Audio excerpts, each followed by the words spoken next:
Extra depth on ABC-7's 10 at 10. We came yesterday and they turned us away. We came 2 days ago and we waited 2.5 hours here, and then they finally told us that we couldn't go in. I couldn't register, and I had friends that couldn't register. There was some kind of a snafu there, so that was a pain. Frustrations continue to mount over long lines and problems setting up appointments for the second dose of the COVID-19 vaccine. ABC-7 will answer your questions. What do we do? What are we supposed to be doing? It's so random. It just feels unfair. This shouldn't be a lottery. It was also a disappointing day for some people trying to register for the vaccine through UMC. We'll explain what caused the issues there. Neighbors are demanding more safety after a separate shooting and stabbing in El Paso's Cincinnati Entertainment District. What they want and what officials are doing to protect innocent people. And it's Storm Track Weather, Doppler. Oh, still under that ABC-7 first alert because of the weekend and early next week. We are expecting to see some accumulating snow, much colder air. I'll talk about it coming up. Live, where news comes first, from the Mesilla Valley and Las Cruces to El Paso and the borderland. This is ABC-7 at 10. Good evening, and thank you for joining us for ABC-7's 10 at 10. I'm Stephanie Valle. I'm Saul Sainz. And I'm Eric Elkin. We begin with extra depth about the frustrations over getting the COVID-19 vaccine in El Paso. Long lines, I was out there, confusion over appointments, and the demand being higher than the supply. The three main issues causing disappointment among those hoping to get their shots. We'll try to answer as many questions as possible. Let's start with the long lines today that you see right here. This is the city's vaccination site at George Perry Boulevard, one car after another. A familiar sight. ABC-7 has reported several times about long wait times to receive vaccinations for both the first and second doses. This time the lines were more than 3 miles long. People told us they were waiting in their cars for up to 4 hours. The city claims this is what's causing the longer than usual lines. They're going off of their original appointment card, which said to come back on this date. And so they're getting in line without that scheduled appointment. And so it is placing a burden on the system. The good news is we did receive those doses this morning. So this afternoon we are focusing on getting those second appointments made so we can get those people vaccinated. And that city official is talking about this card. It's the one people have been getting right after receiving their first shot. It says, reminder, return for second dose, and it has a date written. People are going to the vaccination site thinking they'll get their second shot that time, but they say they're being turned away. We came yesterday and they turned us away because they told us we needed an appointment. I called the city 211-311 number last Thursday, and they told me the appointment was on the date on the card. We waited 2.5 hours here, and then they finally told us that we couldn't go in unless we had a confirmation number. And she's not the only person who has told us that same thing. Many ABC-7 viewers have called and emailed us to tell us about having the same experience. The city says you will be contacted through a phone call, text, and email to schedule your appointment. The city says the date on the card, that card that you're watching right now, does not confirm an appointment. It's supposed to give you an idea of when you should get the next dose. Officials say they will try to give you that second shot as close to that card's date as possible. The CDC does allow for the second dose to be administered from 28 to 42 days. But I want to be clear, that is not what the city of El Paso is doing. We are not waiting. Once we receive the shipment, we will contact you via text, email, or phone call to schedule that second appointment.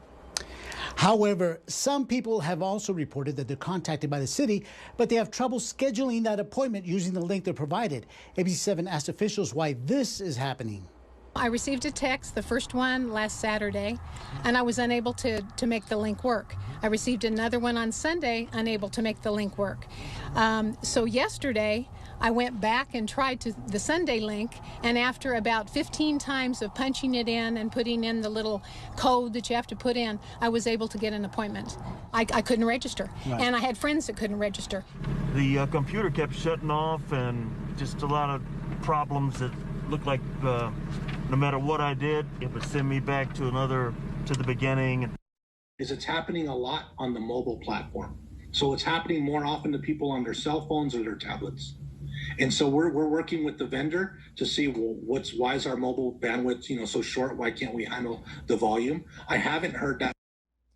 And And he says it's better if you do it through a desktop computer or a laptop.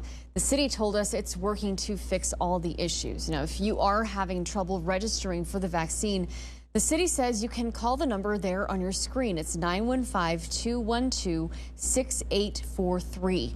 If you're not tech savvy, you can also go to the clinic in downtown El Paso. It's at 220 South Stanton Street. There are people there who will be able to walk you through the process and answer your questions. And you can also go to epcovidvaccine.com. That's where eligible people can pre-register through the city. But the website also has a lot of information about getting your vaccine. And we are hearing already a lot of frustrations about that phone number, that people aren't able to get through to that one. So we will continue to ask questions about that as well. We do want to remind you of something we told you yesterday and what you've been hearing throughout the first few minutes of this newscast. The city and University Medical Center are different vaccine provider entities. They work differently. If you received your first shot through the city, the card you got from the city for the second dose is not your appointment. If you received your first shot, though, through UMC, the card is your appointment. Well, speaking of UMC, some people who tried to register for the vaccine this morning are also frustrated. Online registration closed in just minutes, within 5 minutes, and people saw this message as you scroll down here. It says, "Thank you for reaching out to UMC for your COVID-19 vaccination.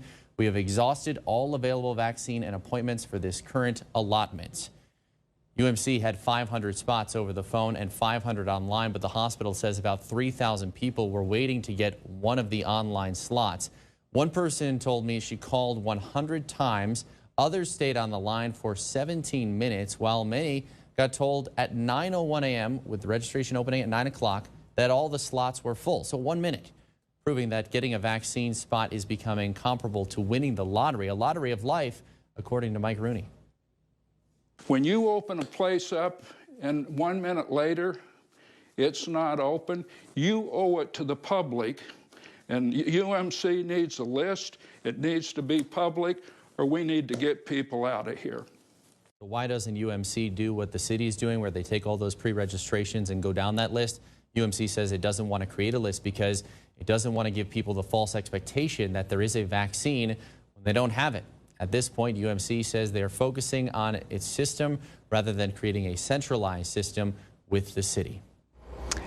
And we want to hear from you, our viewer, your experiences getting or trying to get the vaccine. So I'm asking you to take your mobile device and record yourself.